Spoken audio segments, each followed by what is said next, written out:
한 남자가 원숭이 남자라고 불리며 한 여성과 야생인간의 혼혈로 의심받고 있지만 전문가들은 그를 보물로 여기고 있습니다. 더 놀라운 점은 이 원숭이 남자가 30살임에도 불구하고 한 번도 병에 걸린 적이 없고 거의 목욕을 하지 않으며 심지어 화장지도 사용하지 않는데도 몸에서 악취가 나지 않는다는 사실입니다. 이 기이한 남자는 손바닥, 발, 가슴, 엉덩이에 검은 털이 나 있으며 1년 내내 옷을 입지 않고 신발도 신지 않으며 심지어 추운 겨울에도 그러합니다. 특히 그는 거대한 체격을 가지고 있지만 머리는 작으며 움직임이 민첩하고 말을 하지 못합니다. 이 남자가 정말 사람과 야생인간의 혼혈일까요? 아니면 이 사건 뒤에 어떤 다른 비밀이 숨겨져 있는 걸까요? 함께 그 진실을 밝혀보시죠. 이 얘기를 시작하기 전에 새로운 영상이 올라올 때마다 알림을 받을 수 있도록 채널을 구독하는 것도 잊지 마시길 바랍니다. 이 얘기는 중국 후베이성 장양현에서 실제로 발생한 얘기입니다. 어느 날 경찰관 한 명이 리츠핑 마을 젠지아포의 사건을 해결하기 위해 갔습니다. 길을 걷고 있던 중 그는 반인반원처럼 보이는 이상한 외모의 남성이 벌거벗은 채 옷을 입지 않고 태연히 돌아다니는 모습을 보고 충격을 받았습니다. 경찰관은 이상하게 여겨 그 남성에게 다가가 물어보았지만 그는 대답하지 않고 단순히 아라는 소리를 내며 몸짓 언어로 표현할 뿐이었습니다. 경찰관이 더 가까이 다가가자 그 기이한 남성은 두려운 표정을 지으며 숲속으로 달아났습니다. 그 후 경찰관은 마을로 돌아가 자신이 본 일을 언론계 친구들에게 얘기했지만 많은 사람들이 이를 믿지 않았습니다. 몇몇 기자들은 경찰관 친구가 얘기를 지어낸 것이라며 반응했는데 반인반원이 존재할 리 없다는 것이었습니다. 그 얘기는 점점 잊혀져 갔지만 1986년 10월에 이르러 환경보호기관의 사진작가 왕팡천과 그의 친구 류주융이 후베이성으로 출장 가면서 다시 주목받기 시작했습니다. 다큐멘터리를 촬영한 후 두 사람은 우연히 쉔룽자 근처에서 원숭이 남자라는 별명을 가진 반인반원 생물에 대한 얘기를 듣게 되었습니다. 쉔룽자는 오래전부터 중국인들에게 미스터리한 금단의 땅으로 알려져 있었으며 야인이라 불리는 원시적인 인간들에 대한 전설이 많은 곳이기도 합니다. 따라서 쉔룽자 근처에서 원숭이 남자를 발견했다는 소식은 얘기를 더욱 흥미롭게 만들었고 두 사람은 이 얘기를 확인하기로 결심했습니다. 호기심에 사로잡힌 두 사람은 이 얘기가 사실인지 알아보기 위해 쉔룽자로 떠났습니다. 이틀 후 두 사람은 현지 주민들에게 계속해서 물어본 끝에 리츠핑 마을에 도착했습니다. 마을은 쉔룽자 남쪽에 있는 장양현의 산악지역에 위치해 있었고 마을에는 약 10가구만이 살고 있었기 때문에 원숭이 남자를 찾기 위해 발이 아플 정도로 걸어야 했습니다. 그러던 중 실망하던 순간 왕팡천은 갑자기 옷을 입지 않은 반인반원 생물이 길을 뛰어다니는 모습을 목격했습니다. 충격을 받았지만 그는 손을 떨며 카메라를 들고 사진을 찍었습니다. 몇 장의 사진을 찍은 후 그는 드문 이 광경을 놓치지 않기 위해 비디오 촬영 모드를 켰습니다. 낯선 사람이 나타난 것을 본 원숭이 남자는 소리를 지르며 달아났습니다. 왕 씨와 그의 친구는 즉시 그를 뒤쫓았지만 원숭이 남자가 돌을 주워 그들에게 던지는 바람에 숨어서 그를 따라가야 했습니다. 놀랍게도 벌거벗은 그 남자는 허름한 나무집으로 달려갔고 그 집 밖에는 한 중년 여성이 있었습니다. 왕 씨가 물어본 결과 그 여성은 원숭이 남자의 어머니라는 사실에 충격을 받았습니다. 이 귀중한 기회를 놓치고 싶지 않았던 두 사람은 가족을 통해 원숭이 남자의 삶의 경험을 알아보려고 했습니다. 하지만 원숭이 남자의 부모는 멀리서 온 두 사진작가를 환영하지 않아 어려움을 겪었습니다. 비록 원숭이 남자의 부모와 인터뷰할 수는 없었지만 왕 씨는 이웃 주민들을 통해 유용한 단서를 많이 얻었습니다. 한 주민은 원숭이 남자의 부모가 모두 평범한 사람들이며 그에게 형, 누나, 여동생도 있다고 말했습니다. 가족 구성원 모두가 평범했지만 원숭이 남자만이 이상한 외모를 가지고 있었습니다. 충격적인 것은 마을 주민들 모두가 원숭이 남자는 어머니와 야인 남성의 사이에서 태어났다고 주장한 점입니다. 비록 원숭이 남자는 30살이지만 정신연령은 어린아이와 같았습니다. 시간이 부족했던 왕팡천과 그의 친구는 많은 사진과 비디오를 수집한 후 마을을 떠났습니다. 베이징으로 돌아온 왕팡천은 곧바로 자료를 중국 과학 아카데미의 척추동물 및 고인류학 연구소에 전달했습니다. 그 당시 영상 자료는 두 부로 복사되어 한 부는 고생물학자 위안전 신에게, 다른 한 부는 중국 야인 연구협회 초대회장 리젠에게 전달되었습니다. 고생물학자 위안전 신이 원숭이 남자의 영상을 처음 보았을 때 그는 매우 놀랐습니다. 그는 원숭이 남자의 머리에 이상한 혹이 솟아있는 것을 보고 그의 기원에 대해 의문을 가지기 시작했습니다. 그 혹은 주로 오랑우탄이나 긴팔 원숭이의 머리에서 나타나는 길쭉한 융기로 보였습니다. 이 융기는 고릴라, 침팬지, 오랑우탄, 긴팔 원숭이와 인간을 구분할 수 있는 특징 중 하나입니다. 하지만 인간의 두개골에서는 진화 과정에서 이 융기가 이미 오래전에 사라졌습니다. 또한 원숭이 남자의 쇄골은 인간처럼 수평 형태가 아니라 자 형태로 원숭이와 유사했습니다.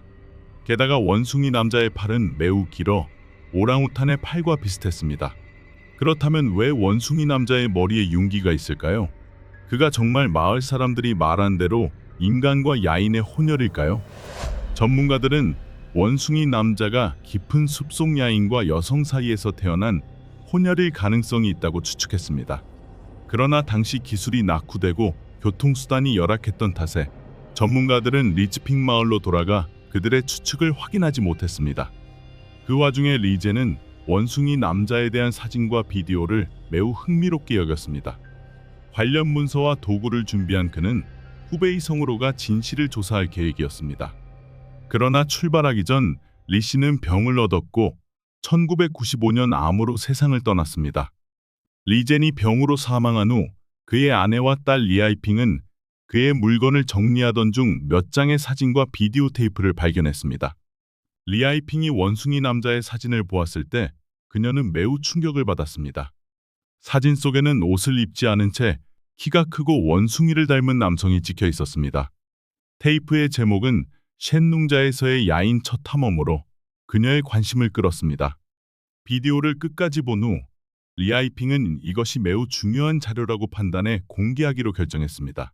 1997년 10월 그녀는 비디오 테이프를 CD로 변환하여 우한의 몇몇 신문사에 보냈습니다.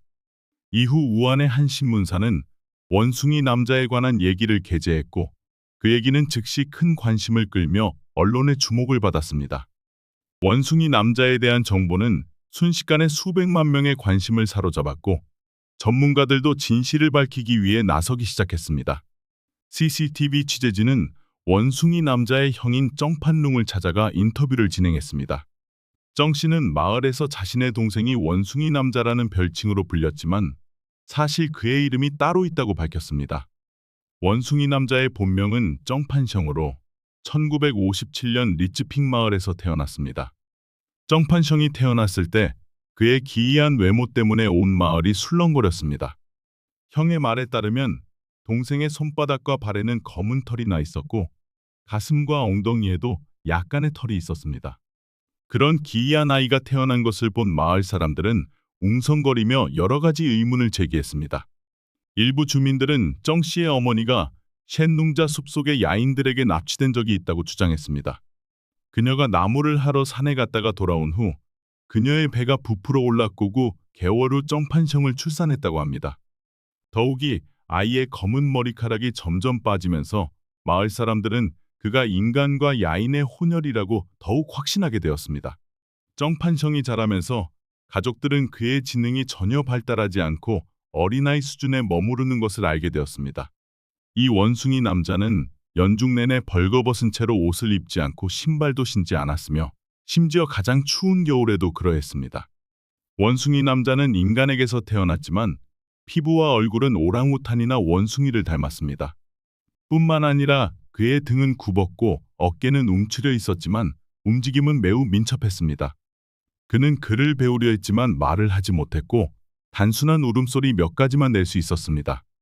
자신의 의사를 표현할 때 기쁘면 허벅지를 두드렸고 화가 나면 두 손으로 가슴을 치며 뛰어올랐습니다. 더 놀라운 것은 원숭이 남자가 30살이 되었음에도 단 한 번도 병에 걸린 적이 없고 심지어 나름식을 좋아하면서도 몸이 건강하다는 점입니다. 또 다른 이상한 점은 그는 화장지를 전혀 사용하지 않았고 목욕을 거의 하지 않았지만 몸에서 악취가 나지 않았습니다. 정판룽은 자신의 동생이 다르긴 하지만 여전히 가족과 함께 생활하고 있다고 덧붙였습니다. 마을 사람들이 동생의 정체에 대해 수군거렸지만 그들은 정확한 사실을 알지 못해 단지 추측만 했다고 말했습니다. 정 씨의 어머니는 산속 괴상한 사람들에게 납치된 일이 있었는지에 대해 한 번도 입을 열지 않았습니다. 또한 동생의 돌 던지기 행동에는 일반 사람들과 다른 점이 있었습니다. 일반적으로 사람들은 위에서 아래로 돌을 던지지만 원숭이 남자는 아래에서 위로 돌을 던졌습니다. 원숭이 남자에 대한 얘기가 주목을 받게 되면서 고생물학자 위안전 씨는 이 미스터리를 탐구하는 여정에서 가장 중요한 인물로 떠올랐습니다. 그는 직접 리츠핑 마을, 젠지아포, 장양현으로 가는 탐사팀을 이끌었습니다. 이번에는 위안과 다른 전문가들이 DNA 기술을 이용해 원숭이 남자의 삶과 그 비밀을 밝히려는 계획을 세웠습니다. 탐사팀에는 몇몇 방송사의 기자들도 동행하여 이 과정을 기록했습니다. 그러나 탐사팀이 마을에 도착했을 때 원숭이 남자가 이미 사망했다는 사실을 알게 되어 DNA를 채취하려던 계획을 포기해야 했습니다.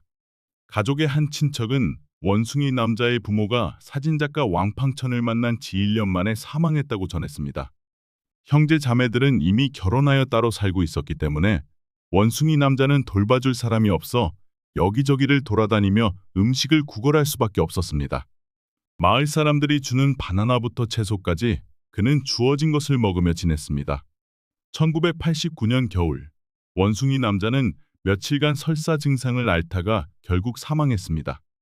원숭이 남자가 사망했음에도 불구하고 전문가팀은 이에 굴하지 않고 진실을 밝히기 위한 노력을 멈추지 않았습니다. 그 후 그들은 원숭이 남자의 형인 정판룽을 찾아가 그의 무덤을 발굴하고 유골을 채취하여 조사할 것을 설득했습니다. 정 씨가 망설이자 전문가들은 이 문제의 장단점을 분석하며 설명했습니다. 비록 원숭이 남자가 이미 오래전에 사망했지만 마을 사람들은 여전히 그가 어머니와 숲속 야인 사이에서 태어난 혼혈이라고 믿고 있었습니다. 전문가들은 정판룽에게 이 소문을 불식시키기 위해 원숭이 남자의 기원을 증명하는 유일한 방법은 무덤을 발굴하고 검사를 진행하는 것이라고 말했습니다. 또한 전문가팀은 정 씨 가족이 일상생활을 보장할 수 있도록 적절한 보상을 약속했습니다.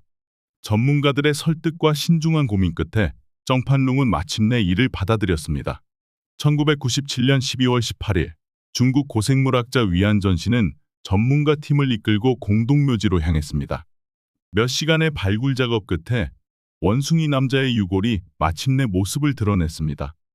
그의 팀은 신중하게 유골을 베이징으로 옮겨 원숭이 남자가 인간과 야인의 혼혈인지 여부를 밝히기 위한 연구를 진행했습니다.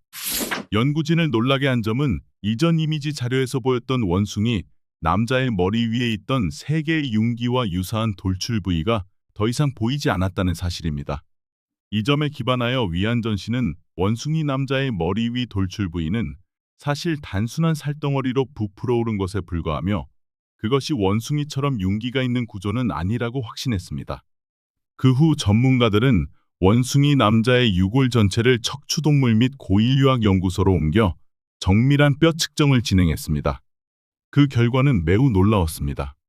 원숭이 남자의 두개골 크기가 일반 성인의 두개골보다 훨씬 작다는 사실이 밝혀졌습니다. 두개골이 작다는 것은 뇌의 용량이 적다는 것을 의미합니다. 연구 결과 원숭이 남자의 뇌 용량은 약 700ml로 추정되었습니다. 이는 원숭이 남자의 뇌 크기가 약 1세 아이의 뇌와 비슷하다는 것을 의미합니다. 일반 성인의 뇌 용량은 약 1400ml에서 1450ml 사이입니다. 이로 인해 원숭이 남자가 말을 하지 못하고 지능 발달이 느린 이유가 그의 작은 뇌 용량과 밀접한 관련이 있는 것으로 보입니다. 두개골의 차이 외에도 전문가들은 원숭이 남자의 사지뼈와 안면뼈를 정밀 분석했으며 이는 일반 인간의 뼈와 큰 차이가 없음을 발견했습니다. 보통 신생아의 머리 위에는 숨구멍이 존재합니다. 이 숨구멍 덕분에 신생아의 두개골은 출생 후에도 계속 자라게 됩니다. 머리 위 천문은 대개 뇌 용량이 약 1400ml 정도를 수용할 수 있을 때까지 닫히지 않습니다. 의학적으로 머리 위 천문이 너무 빨리 닫히면 두개골이 작아지고 뇌가 작아지는 상태를 초래하며 이를 손해증이라고 합니다. 손해증은 전 세계적으로 살해 가천건도 되지 않을 정도로 매우 드문 질환입니다. 모든 결과를 종합한 끝에 전문가들은 원숭이 남자 정판성이 인간과 야인의 혼혈도 오랑우탄이나 긴팔 원숭이의 후손도 아니라는 결론을 내렸습니다. 정판성은 단순히 손해증, 즉 뇌가 위축되는 희귀 질환을 앓고 있었던 평범한 사람이었습니다. 현재 원숭이 남자의 유골은 중국 과학 아카데미 척추동물 및 고인류학 연구소에서 연구 목적으로 보관되고 있습니다. 전문가들에 따르면 원숭이 남자는 손해증 환자였지만 그의 뼈 구조, 특히 비자 모양의 쇄골뼈는 매우 독특하다고 합니다. 또한 정판성의 긴팔, 특히 오랑우탄을 닮은 긴 팔도 연구 가치가 높다고 평가받았습니다. 전문가들의 연구 결과를 받은 정판룽은 마침내 오랜 부담에서 벗어날 수 있었습니다. 그는 정부가 연구 결과를 발표한 이후 가족이 억울함을 벗을 수 있었고 마을 사람들이 동생을 기이한 사람으로 여기지 않게 되었다고 말했습니다. 사람들과 숲속 야인의 혼혈로 오해받았던 외모가 독특한 원숭이 남자에 대한 얘기는 여기서 끝이 납니다. 이 얘기에 대한 여러분의 의견, 감정, 그리고 생각을 댓글로 공유해 주시기를 바랍니다. 영상은 여기서 마무리됩니다. 좋아요 버튼과 채널 구독을 눌러주세요. 이를 통해 더 많은 콘텐츠를 지속적으로 제공할 수 있습니다. 시청해 주셔서 감사합니다. 다음 영상에서 다시 만나 뵙겠습니다.